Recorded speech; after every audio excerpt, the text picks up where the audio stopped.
Nosso companheiro Maida teve que se ausentar hoje. E nós estamos... Obrigado. Tá bom o som aí? Tá bom? Tá bom. Teve que se ausentar hoje, então estamos aqui fazendo as vezes do nosso companheiro. Boa noite também aos nossos internautas que nos acompanham pelas telas incríveis da internet.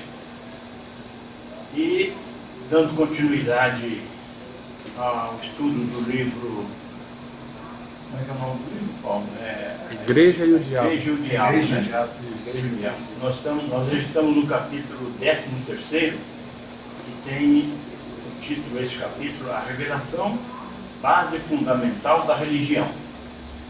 E foi escrito em 1936, por volta de 1930, 1920, por Caiba Schutel, que é o patrono dessa casa, lá em Matão. Ele vivia lá em Matão. E ele nos diz o seguinte: neste livro ele está fazendo algumas comparações com alguns pronunciamentos de alguns monsenhores aí da Igreja Católica. Ele era um contestador, Caiba Schutel era um contestador bastante eficaz, né, das atribuições da igreja, do pronunciamento da igreja. Então ele, sempre que tinha oportunidade de contestar o que os padres diziam, ele fazia com certa veemência. Em vários livros ele faz essa contestação, né? Baseados sempre em fatos e com argumentos sólidos, racionais e lógicos, né? Então esse capítulo se chama A Revelação, Base Fundamental da Religião. E ele nos diz o seguinte: temos acompanhado para e passo o ilustre sacerdote. É um sacerdote que esteve lá no Oriente Médio, onde Jesus havia vivido, fazendo algumas considerações por aquela região, né? Em suas excursões às regiões da Palestina, e não pouparemos esforços para que os ensinos puríssimos de Jesus surgem dos escombros em que foram sepultados pela ignorância humana e brilhem com toda a intensidade aos olhos de todas as almas. Muitas modificações foram feitas dos ensinos que Jesus deixou, né? Outro dia estava procurando uma mensagem só para os senhores saberem como essas modificações foram profundas e têm se constituído até os nossos dias. Estava esses dias procurando uma mensagem que eu tinha que falar num outro grupo sobre Pentecostes, né? Estavam procurando a mensagem e o expositor da mensagem que eu estava lendo, que é espírita, trouxe a respeito daquela passagem de Moisés que havia proibido, como dizem os nossos irmãos protestantes e católicos também, que Moisés havia proibido a manifestação dos espíritos, né? E ele trouxe, esse irmão espírita trouxe então o texto original que Moisés havia deixado escrito para os seus companheiros a respeito do assunto. E trouxe também esse companheiro na internet uma tradução de um companheiro de uma igreja protestante dos nossos dias, né? Imagine que a igreja protestante colocou na sua tradução dizendo que Moisés havia proibido certas manifestações, muitas manifestações, inclusive a manifestação dos espíritas. Imaginem os senhores, Moisés viveu 1.500, 1.300 anos antes do Cristo, né? Pois aí o Cristo ficou conosco pouco tempo e Kardec trouxe a consolidação da doutrina de Jesus em 1857, né? Quer dizer, 5.000 anos praticamente depois de Moisés. E esse termo doutrina espírita foi criado por Kardec em 1857. Moisés não podia ter colocado na sua tradução esse termo doutrina espírita, porque não existia doutrina espírita naquela época, né?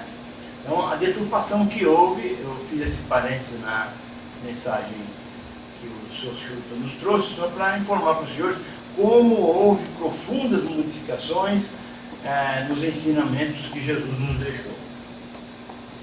E o Sr. Schultz continua: não queremos a morte da religião, mas sim a sua reforma. Somos cristãos no sentido expresso da palavra, mas não católicos romanos. Queremos o Cristo Jesus e não o Papa. Né? Ele sempre contestou, não apenas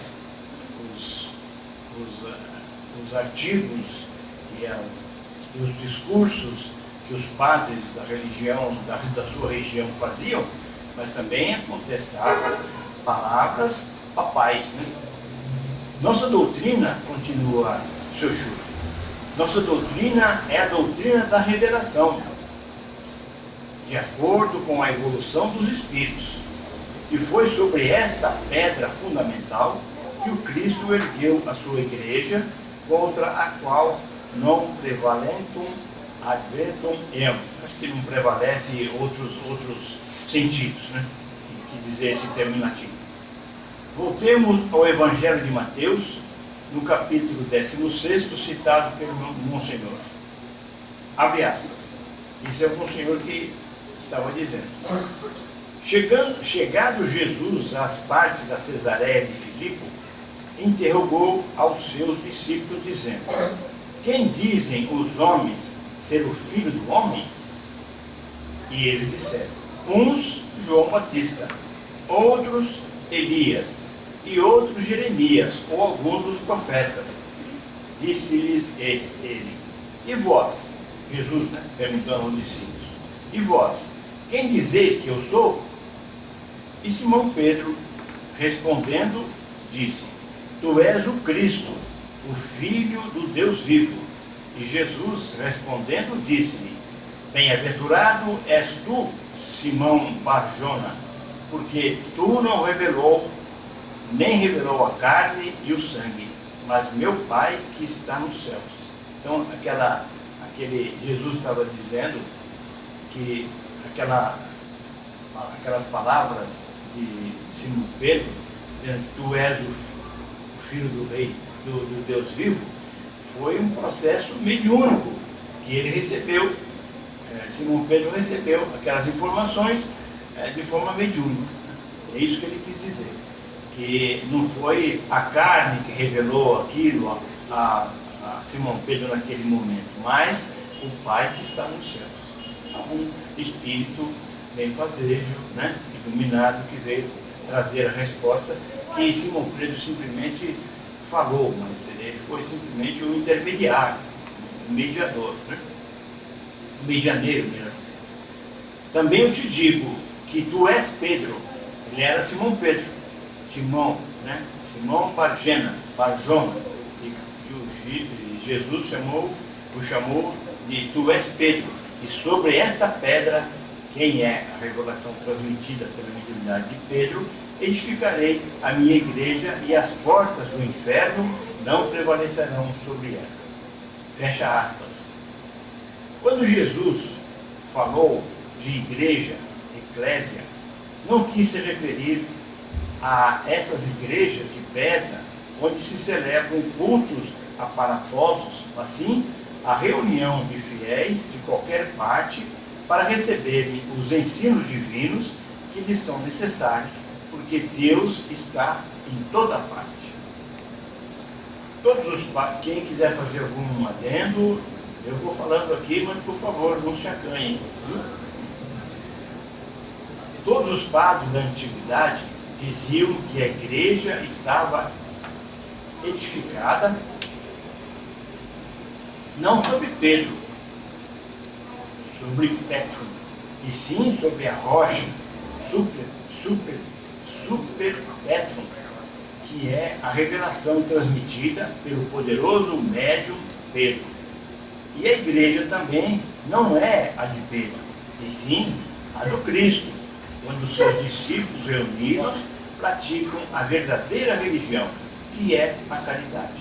Essa A caridade é a verdadeira religião que devia envolver todos os cristãos, não apenas cristãos, todos os praticantes de todas as religiões do nosso planeta, né? A caridade, chama augusta que Jesus nos ensinou tanto, que a doutrina espírita veio alavancar, dizendo que fora da caridade não há salvação. Quando a doutrina espírita Kardec, né, nos trouxe essa assertiva, né, ele quis dizer que é a caridade que une e que pode unir todos os povos, todas as criaturas, todos os seres. Esta interpretação está de pleno acordo com os ensinos de Jesus, que disse: eu rogarei, abre aspas, eu rogarei ao Pai e Ele vos dará outro Consolador, para que fique convosco para sempre. Isso, Jesus nos trouxe esse ensinamento, né? O Espírito da Verdade, que o mundo não pôde receber, porque não o vê e não o conhece. Mas vós o conhecereis, porque habita convosco e estará em vós. Então Jesus já, na época dele, já nos trouxe essa informação que viria, e como de fato veio, né, um outro Consolador. Iria desenvolver os ensinos todos, que ele não podia de uma vez só trazer para toda aquela comunidade, porque o pessoal não estava preparado ainda para receber todas as verdades de uma vez. Então futuramente viria um outro Consolador. E sabemos que esse outro Consolador é a doutrina espírita, que traz a consolação de fato no seu corpo, né? Que é o Evangelho segundo o Espiritismo. Que é o Evangelho segundo o Espiritismo desdobrado. Isso, Consolador prometido. É o estudo de Jesus. A doutrina espírita abraça os ensinos de Jesus de uma forma ampla, racional e lógica. E desenvolve esses ensinos de Jesus, não modifica nada. Pelo contrário, temos muitos companheiros, mesmo agora na atualidade, temos um notável companheiro que é o Dutra, né, o Haroldo Dutra, que estudioso, juiz de direito mineiro, e fez estudos profundos sobre, foi estudar aramaico, foi estudar várias línguas praticadas por Jesus, e ele, para descobrir os termos exatos que Jesus falou na sua época, né? Inclusive ele fez uma tradução, colocou a Federação Espírita Brasileira, fez uma tradução nova do Evangelho segundo o Espiritismo, baseado sempre nos ensinos de Jesus. E ele continua, Kardec: é o próprio Cristo quem nos deu a prova de que a sua igreja está edificada sobre a pedra, super petra, fundamental da revelação, quando disse, abre aspas, ainda tenho muitas coisas a vos dizer, mas vós não a podeis suportar agora. Porém, quando vier aquele Espírito da verdade, ele vos guiará em toda a verdade, porque não falará de si mesmo, mas falará tudo o que tiver ouvido, e vos anunciará as coisas que hão de vir. Isso está no Evangelho de João, no capítulo 16, versículos 12 e 13. Então Jesus foi claro, né, não deixou nenhuma dúvida de que muitas coisas viriam a ser ditas futuramente e que ele não poderia dizer naquele momento, porque o pessoal, ou nós mesmos, né, como falar da reencarnação, não estávamos preparados para receber toda aquela verdade e que viria futuramente o Consolador. E esse Consolador, que é a doutrina espírita, que desenvolveu o Evangelho de Jesus e nos explicando as parábolas, principalmente, trazendo um alerta a todos nós, é esse Consolador que o Cristo nos alertou lá atrás, né? Jesus, não querendo deixar dúvidas para o futuro sobre a interpretação do verbo, de que ele foi portador, repetiu muitas vezes o papel que tinha a desempenhar o Espírito Consolador entre os homens, anunciando que a este Espírito Consolador cabia o ministério das coisas divinas, como se depara no Evangelho de João citado, e ainda mais no versículo 26 do capítulo 14 do mesmo apóstolo. Abre aspas. Mas aquele Consolador, o Espírito Santo, a falange de Espíritos puros, que o Pai enviará em meu nome, esse vos ensinará todas as coisas e vos fará lembrar tudo quanto tenho dito. Né? Fecha aspas. Palavras que o Sr. Schutel trouxe nesses ensinamentos, reafirmando a todos nós que o Consolador que nós temos entre nós, que é a doutrina espírita, já tinha sido anunciado há 2000 anos por Jesus, e teve. A Igreja do Cristo é presidida pelo próprio Cristo, que diz: estarei convosco todos os dias até a consumação dos séculos. Isso está em Mateus, no capítulo 28, capítulo 20, versículo 20. Palavras que vêm confirmar a sua promessa anterior. Abre aspas. Onde estiverem 2 ou 3 reunidos em meu nome, aí estarei eu no meio deles. Fecha aspas. Também está em Mateus, capítulo 16, e tem 2, versículo 20. Alguém quer fazer algum comentário?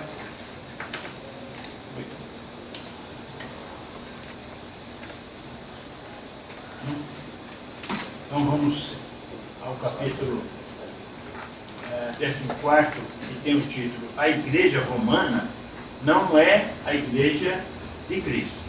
Ele já adota esse termo bastante como o título do capítulo. Né? A Igreja Romana não é a Igreja do Cristo. Tem um subtítulo: Adoração em Espírito e Verdade. É um termo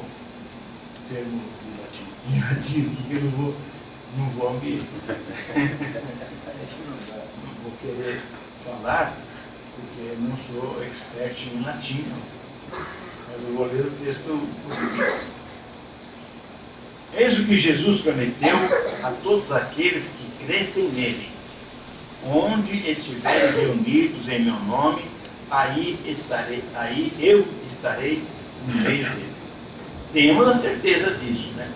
Toda vez que nós estivermos reunidos, ou em oração, ou em estudo, com sinceridade de propósito, né? Com responsabilidade das atividades, tenhamos a certeza absoluta que o Cristo estará no meio daqueles, ou no meio de nós, né? Sempre que estivermos envolvidos por um sentimento de aprendizado, de interesse, de responsabilidade, é evidente que o Cristo estará, ele e seus emissários poderão estar juntos. Daqui a pouco a moça recorda, né? Tá bom. Continua o Sr. Schutel a nos dizer: o texto evangélico é categórico, não admite dúvida. Onde e em qualquer parte em que nos reunirmos em nome de Jesus para o estudo da sua lei ou para a prática do bem, aí está o Mestre. Né? Não temos dúvida a respeito disso. A Igreja do Cristo está em toda parte. É a Igreja da caridade. A Igreja que devia unir todos nós, né? Através da chama augusta, chama maior da caridade. Não precisa dizer que é espírita, que é católico, que é protestante, que é mórmon, que é budista, que é a caridade, que deve unir todos os povos, e é o que deverá acontecer futuramente. A chama da caridade é que vai unir todos os povos, não temos dúvida disso. Né?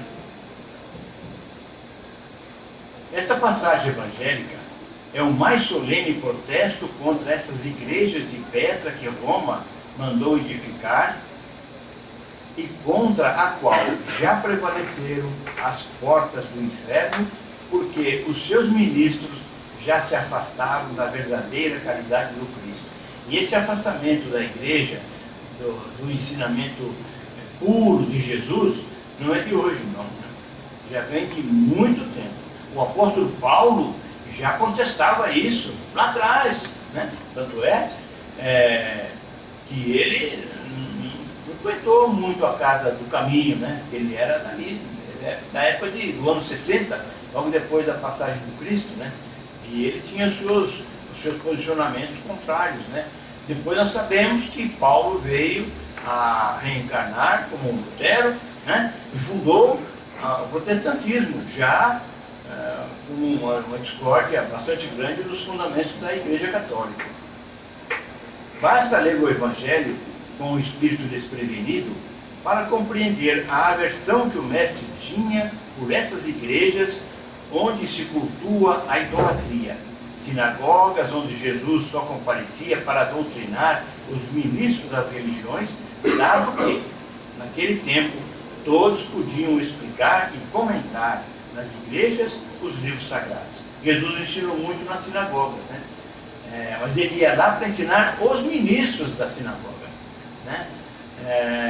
Porque quando se falava na sinagoga, tinha uma certa imunidade, ninguém podia proibir, ninguém podia ser preso, ninguém podia dificultar aquelas palavras. Então Jesus usava as sinagogas, né, que eram igrejas que acabaram por condená-lo, né? Jesus foi condenado em decorrência do Sinédrio e viviam nas sinagogas, né? Mas ele usava as igrejas da sinagoga porque ali quem falava tinha imunidade, não podia ser preso, não podia ser feito prisões aleatórias, né? Teve um comentário dele na sinagoga, mas isso aos 15 anos. Ele era novo, até ficar um pouco aberto, né? O pronunciamento dele, o que ele falou, né? Você lembra do que ele falou? Ele está nos dizendo que já aos 15 anos, Jesus se dirigiu a uma sinagoga e fez alguns pronunciamentos.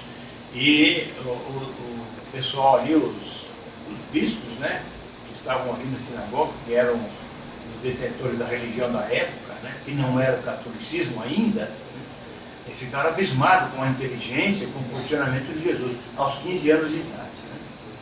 Até os pais estavam preocupados, onde é que ele estava. E ele fala, não sabe que eu estava na casa do meu pai? Comentando. Vamos ver aqui. Ensinamentos. As igrejas. Ele só comparecia nessas igrejas para doutrinar os ministros das religiões, dado que, naquele tempo, todos podiam explicar e comentar nas igrejas os livros sagrados, repetindo, né? Não foi com outro fim que o Divino Mestre fez várias viagens a Jerusalém, onde se achava o único templo da Judéia em que se celebravam as grandes cerimônias do culto. Ele viajou várias vezes para Jerusalém, né? Era a única igreja que existia, e é onde ele podia usar aquela igreja para transmitir os seus ensinamentos para os ministros, porque ele falava muito nas ruas também, né? Nos barcos, nas praias, né? Mas para os ministros que não iam nas ruas, não iam nas praias, Jesus tinha que se dirigir à sinagoga para ver se conseguia trazer um ensinamento diferente para aqueles ministros. Né?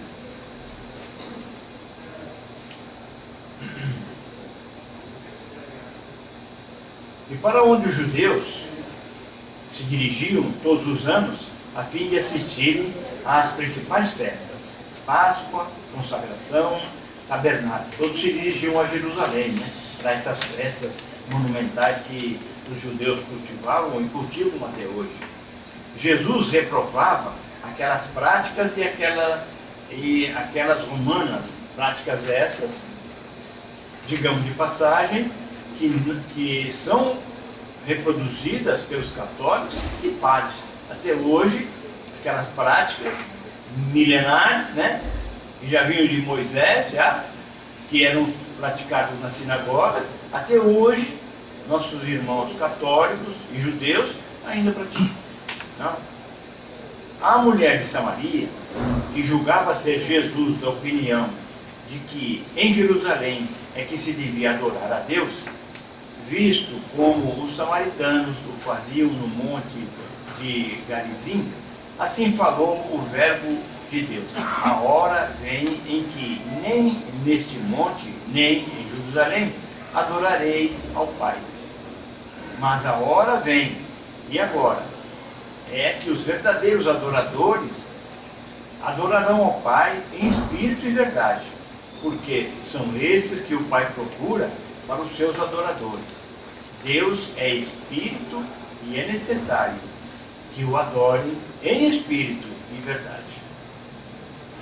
Esse texto está no Evangelho de João, no capítulo 4, versículos 20 e 24.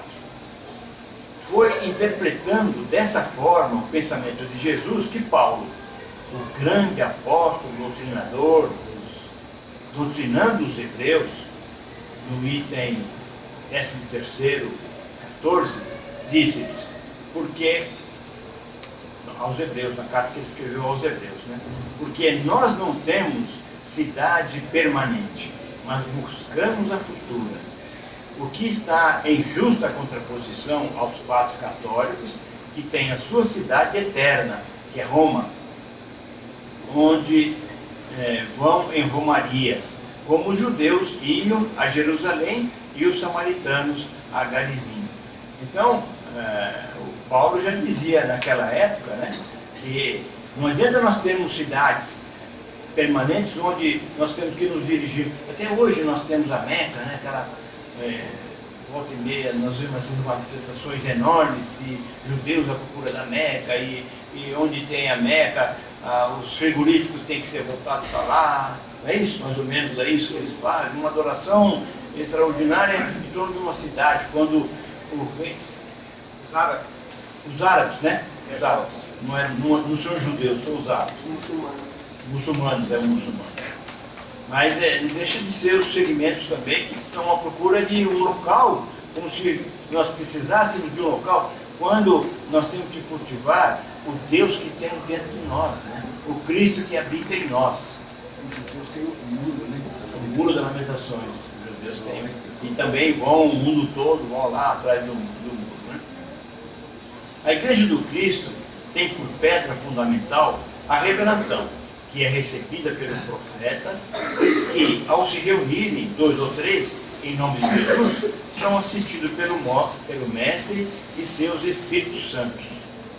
Nunca deixaremos de ter a assistência de Jesus e dos missionários do Mestre quando nos repetindo, né? Quando nós nos reunirmos em nome dele, para estudo, para a prática do bem, para a prática da caridade. O padre que estuda os evangelhos não pode desconhecer a recomendação de Paulo que diz: não quero que sejais ignorantes acerca dos dons espirituais, que ele tão bem especificou em sua primeira epístola aos Coríntios, no capítulo 12, para que não nos deixemos levar pelos ídolos mudos, imagens de santos e santas que enchem os altares. Infelizmente, muitos dos nossos irmãos de outras seitas ainda cultuam ídolos, né, de pedra, de mármore. Emmanuel tem mensagens nesse sentido, né? Nas próprias igrejas nós temos lá imagens de santos, né, que são cultuadas. Leia, Monsenhor, o capítulo citado, onde o apóstolo da luz afirma: a manifestação do Espírito é dada a cada um para o que for útil. Leia o capítulo 14 da mesma epístola aos Coríntios, em que nos recomenda seguir a caridade e procurar com zelo os dons espirituais, principalmente o de profetizar, porque sem profetas, que são médios, né? Profetas não deixam de ser médios, são apenas emissários de alguma coisa, né? Recebem informações do plano maior e transmitem. Assim eram os profetas, né? São pessoas como nós, os profetas, que estavam ali nasceram de uma mãe, como nós nascemos, né? Mas recebiam informações importantes da espiritualidade, por isso eram médiuns e transmitiam esses ensinamentos. Eles eram profetas. Porque sem profetas, médiuns, não pode haver revelação divina. Leia, Monsenhor, ele fala muito a respeito do Monsenhor, que ele dirige mais ensinamentos para esse Monsenhor, né, que esteve lá em Judéia, em Jerusalém, vasculhando os caminhos que o Cristo percorreu. Leia, Monsenhor, todo o capítulo 14, na primeira epístola, carta aos Coríntios, pois aí encontrará a base do livro dos médiuns. Olha, o seu Schutter foi pesquisar, né? E onde ele foi encontrar indícios das bases para que Kardec pudesse nos trazer em 1860, né, o livro dos médiuns. Foi buscar lá atrás, na carta que Paulo escreveu aos Coríntios. Não é nada tão novo. Kardec veio desenvolver o ensinamento do Cristo, né? Veio trazer e colocar no papel uma codificação, mas os fundamentos já estão lá atrás, no próprio Cristo, na doutrina do próprio Cristo. No livro dos médiuns, cujos ensinos repetidos, explicados e ampliados pelo Espírito Consolador. Vide João, outro item onde podemos consultar também esses livros dos médiuns, né?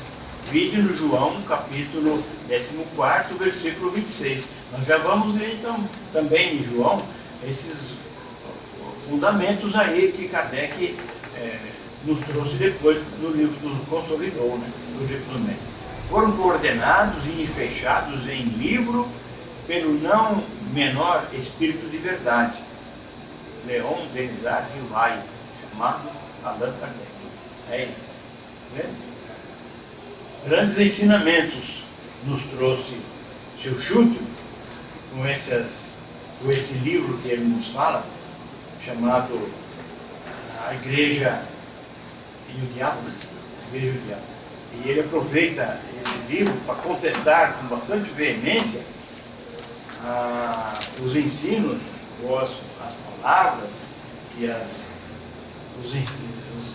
orientações que os padres lá não apenas de Matão, né, mas porque eram textos, muitos deles vindos também do Papa, né, muitos traziam, e fundamentos que fugiam, que deturpavam bastante os ensinamentos que Jesus nos deixou, né? A mensagem que nós tínhamos, faltam 5 minutinhos só para nós encerrarmos aqui. Nós vamos acabar um pouquinho mais cedo. Agradecemos a atenção. Alguém quer fazer algum comentário? Alguém quer fazer algum adendo? Mais alguma informação? Obrigado a todos.